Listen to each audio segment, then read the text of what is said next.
De provincie moet intensieve landbouwbedrijven in het Veengrijdegebied opkeerpje en die grond broeken om biologische boeren naar Friesland te helpen. Dat willen zij oppositiepartijen in provinciale steden. Want ze zei dan in het wetterpeil daar omheen, zodat het net verder verdroegt en zodat de boeien net verder verzakken. En het is boppen dat beter voor de natuur, zei ze. PvdA, D66, de ChristenUnie, GroenLinks, Partij voor de Dieren en 50PLUS in provinciale steden dus. Ik praat erover met stedenlid Hetty Jansen van de PvdA. Goedemiddag. Goedemiddag. Was voor Jim als politieke partij de aanleiding om met dit plan te komen? Nou, de aanleiding is eigenlijk dat er in de afgelopen periode, ik zeg dan de afgelopen maanden, een aantal keren naar boven is gekomen dat het niet goed gaat met de natuur in Friesland. De biodiversiteit holt achteruit, er is een onderzoek van geweest. De grutto komt niet terug, daar is een onderzoek van geweest. De CO2-uitstoot is bovenmatig. De bestrijding van de ganzen lukt niet goed. Kortom, het kwam voor ons allemaal bij elkaar. De provincie tot nu toe pakt al die probleempjes apart aan. En wij vinden dat het tijd wordt voor een integrale aanpak. En wij gaan voorstellen om dat in de eerste instantie te gaan doen in het Veenweidegebied. Maar nou bork je daar honderden boeren, want het is een heel groot gebied. Zelfs waarom moeten die grutten daar dan wij?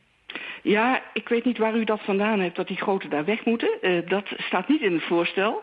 Het is ook niet zo dat de bedoeling is dat wij daar heel veel bedrijven gaan uitkopen of zo.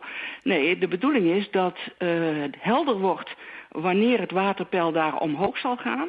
En dat boeren dan de gelegenheid krijgen om hun bedrijfsvoering daarop aan te passen.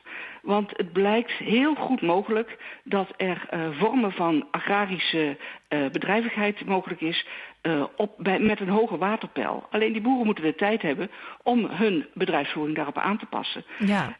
En daar moet meestal wat yield bij, hè? Want ze moeten op een andere manier maar het bedrijf omgaan en ze op een bepaalde manier investeren. Is daar wel yield voor hem derk nooit, toch?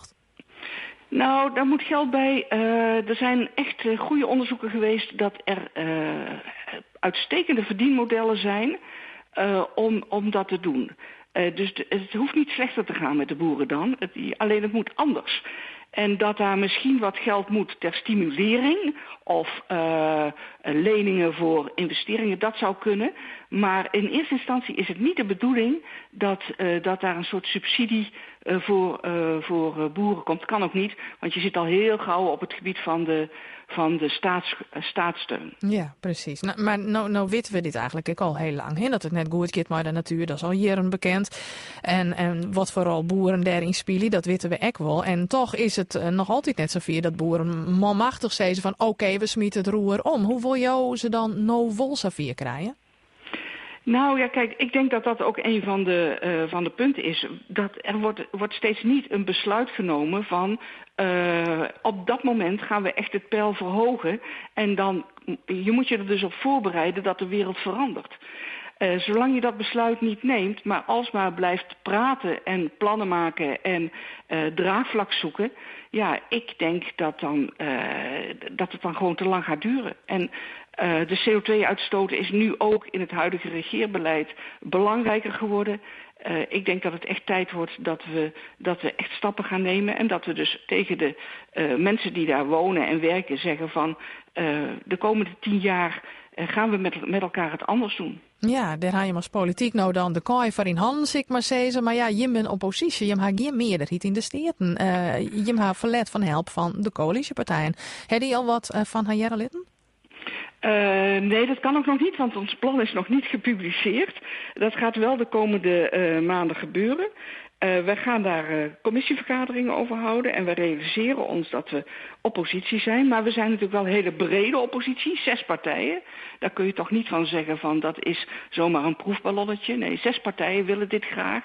En wij hopen dan ook dat de coalitiepartijen daar serieus naar kijken. En kijken van is er met hun te praten om tot een gezamenlijk plan te komen. Nou, we zullen volgen hoe dat gaat. Dank u wel voor je taaljochting. Ja, oké, graag gedaan. Stedenlid Hetty Jansen van de PvdA weer dat.